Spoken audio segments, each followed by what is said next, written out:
This is Clean TV News. I'm Jerry McLaughlin reporting what's happening on Wednesday, June 23, 2010. Oklahomans will soon have a chance to vote on a proposal that would prevent Islam's Sharia law or international judicial rulings to impact local court decisions. The amendment, which will be on the November 2, 2010 ballot, is stirring up controversy across the country. The proposed amendment, referred to as SQ 755, states that courts, quote, shall not consider international law or Sharia law, unquote.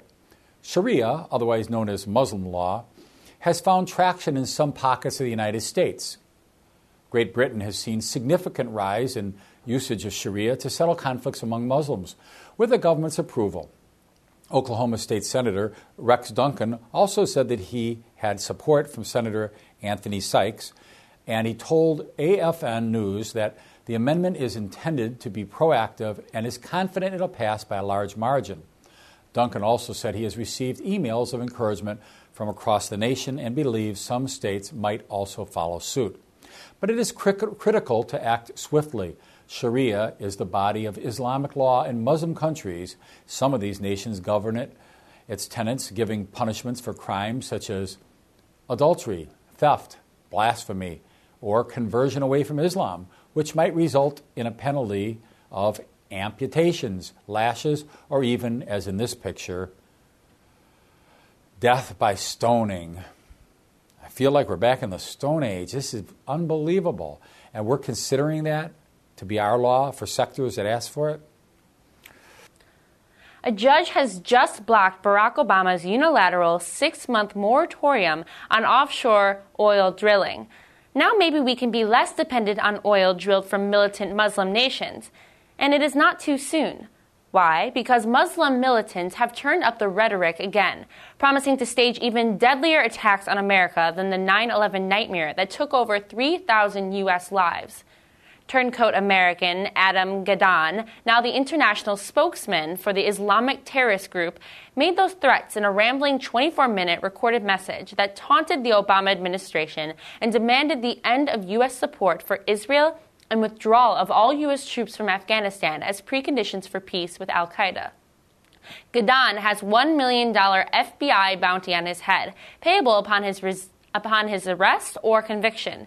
In the Arab world, he is known as al-Amriki, or the American. Leaders of America's first official political party, using the Tea Party name, promised to seek criminal charges against members of the Florida Republican Party for what they say have been acts of intimidation, threats, and firings.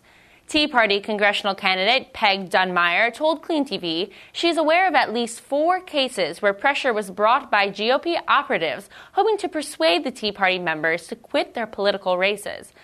Threats of criminal investigations against Tea Party candidates and their families, loss of businesses, and even the firing of a radio talk show host who has declared his Tea Party candidacy were all claimed. Dunmeyer said, "Today, the Florida Tea Party is under assault.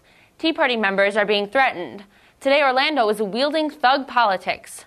Our freedom of speech, freedom to assemble, and freedom to petition, our government is under assault. We shall not be deterred. We have only just begun the fight."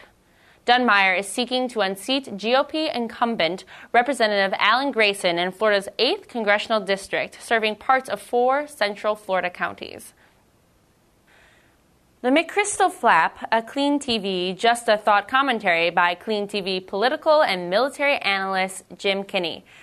How should the president respond to the comments made by Jen McChrystal about his civilian leaders in a long interview with Rolling Stone magazine? This may surprise you. President Barack Obama should fire him. General McChrystal is the leader of our efforts in Afghanistan and in that position has the unique responsibility to ensure our policies in that war do not increase the risks our young men and women face. This includes fighting to overcome the politically correct rules of engagement established by all the president's men, but that hamper out our military and put them at grave risk, as recent casualty reports from Afghanistan confirm. Our Constitution requires that uniformed military take orders from their civilian chain of command. Therefore, as a result of his comments, General McChrystal should be relieved of his command. This is similar to the Truman-MacArthur showdown during the Korean War. Truman was right to fire MacArthur, and MacArthur was right that Truman policies were killing soldiers and lengthening the war. That said, what should the general do? He should not apologize. He must take one step backwards. He must stand up and oppose the wicked and dangerous policies of this administration that are needlessly endangering our troops on the ground. In other words, General McChrystal must play the courageous role of martyr he has displayed physical courage to lay down his life for the nation. Now he must demonstrate the moral courage to sacrifice his career for the good of the nation. The nation needs to know how poorly the civilian leadership charged with defending our country is performing. I am sure that the general's opinions are shared by the vast majority of our military.